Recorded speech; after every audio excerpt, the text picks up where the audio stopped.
So here we go, getting ready to line him up at SnoCross Adaptive, and oh, Doug Henry had a rough start there. He got buried in that ruse.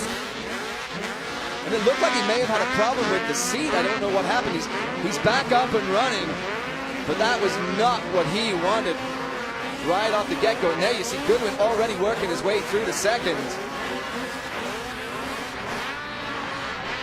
This downhill section, so much roost is coming out of these 600cc mod snowmobiles. It's impossible to get out of. All you have to do is duck your head and still try to make the double. And what you have to think about with these guys, the majority of these athletes are actually paralyzed from the waist down, paraplegics.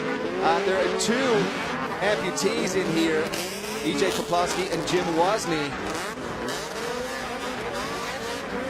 But you have to imagine these guys are just absolutely going for it no matter what. And I think the most interesting thing about this adaptive snowcross race is how the sleds have evolved over the past few years. They really have. And I think one thing our leader, the 177 of Jeff Tweet, he's just really being smart. He's taking safe lines. He's not getting out of shape. And you can see Goodwin, he is all over him. Goodwin is just, he's trying to find an opening, but I think Tweet is just, he's racing smart for now. But you know, with the pressure of those guys coming up behind him, he's going to have to turn on the juice. And here goes Goodwin. Here comes Henry, too. Henry coming back from the pack after that. From dead last. From that horrible start. So, Garrett Goodwin and Doug Henry, and you heard Doug say it, he is hungry to get this gold medal. Tess, with only 6 laps, Henry knows there's some urgency here. He's going to be really aggressive on Tweet here so he can get up to Goodwin. But now that Goodwin is past Tweet, look at how much of a gap he's putting on second and third on Tweet and Henry. It looked like Doug actually got hung up on a tough block back there. That slowed his progress a little bit. But he was looking for a different line. Now he's being challenged by the 767 of Jim Wozni. And Wozni actually thinks he broke his wrist in practice and said, well, I'm not going to get this checked out. I came here a long way to compete. I'm going for it. Here we go, Henry now trying to find his way past Tweet, but meanwhile, Garrett Goodwin is checked out. He's going for the inside. Oh, Tweet trying to close the door on him, though.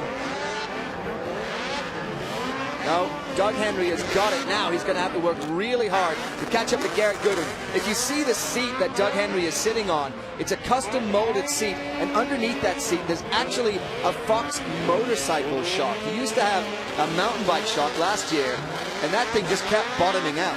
Yeah, I have not seen him blitz that uphill section like that all through practice. He is on a mission right now. He's hungry to get the win, but meanwhile, Garrett Goodwin is going around Brian Hatch, who is our adaptive snowcross rookie in the field here. Henry's drawing a bead on him, though, I think, with a few laps left to go. It looks like we're halfway here. And actually, Henry just nailed that downhill section. I look for him next lap to do it. He really caught some time here. This is the jump that he messed up on in practice. Nails it right there. He has closed the gap.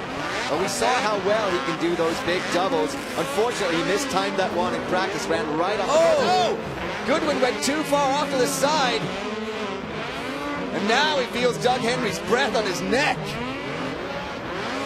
Oh, this is going to get tough. But he didn't manage to actually let Doug pass. I'm really surprised that Henry didn't capitalize on that. Okay, now this is the downhill section that Doug was doing a double. No other racer was doing. Oh, but Goodwin just took the line away from him. He's going to have to work hard. Oh, look at this going inside. This is a great race from Henry. Oh! Oh, come on, Doug. No! That was not what Doug Henry wanted to happen. Man, just going in a little too hot. That was incredible. I really thought he had him at that point. Just wasn't enough space left to get past Garrett Goodwin. But we talked about these two guys.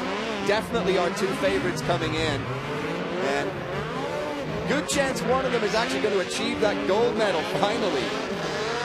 Well, Doug now has a clean track, so he just needs to refocus, put in some clean lines, and try to get Goodwin at the finish here. And what I've got to say about Garrett Goodwin, if you look at his body language, he's very aggressive on working that sled around the turns. Henry's coming faster. This is where he knows he's got a good line and get all those doubles. So they're going to be coming up with the white flag for the last lap. Can Garrett Goodwin hang on and lock Doug Henry out of this gold medal? This is it, one lap to go. Henry got caught up there on the top of the berm. This is the spot where Goodwin had a little trouble last lap. Gets through it clean. Wow, that just looks rough. Man, these guys do such an incredible job. They really do. I actually got to go out on this course just walking it, and I was like, man, this is so rough. They do an amazing job.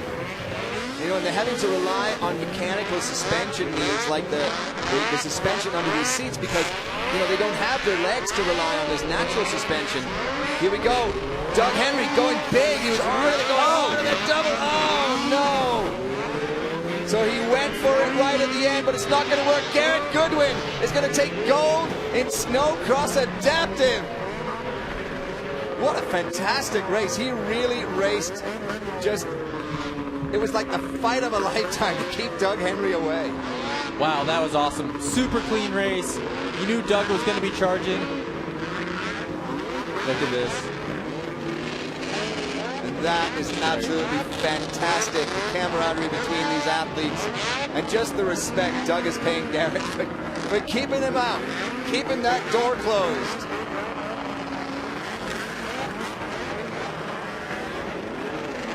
And Garrett Goodwin finally gets the win he's looking for. And I think it was just, you know, when you think about that start, Doug Henry fought harder than anyone just to get that silver medal. Yeah, we all knew coming in the start was going to be the most important. Here you can see Henry got a little off-kilter, got pinched off. Goodwin had the good fortune of snaking through there, got into second place going on the crucial uphill. Now here you see Goodwin coming down through these doubles, and this is where he's going to get past Tweet. And just riding so aggressively at this point. Just turns on the jets and away he goes. Great bar-to-bar racing this entire race. And Doug Henry, he now gets past Tweet to come into second. That inside move he made. I love the fact that Doug has just, you know, gets all the meat in the sandwich and just powers over all those doubles. And he was really chasing down Goodwin. Goodwin makes that mistake, but Henry can't capitalize on it. That was really the point of the race right there. Goodwin making sure that he stayed on that sled. And then here the battle. You know, Doug Henry had that inside line, but it wasn't enough. It's Garrett Goodwin, your 2015 SnoCross Adaptive Gold medalist. Absolutely fantastic win. He finally gets the gold. Goodwin gold, Henry gets a silver, Wozni takes the bronze.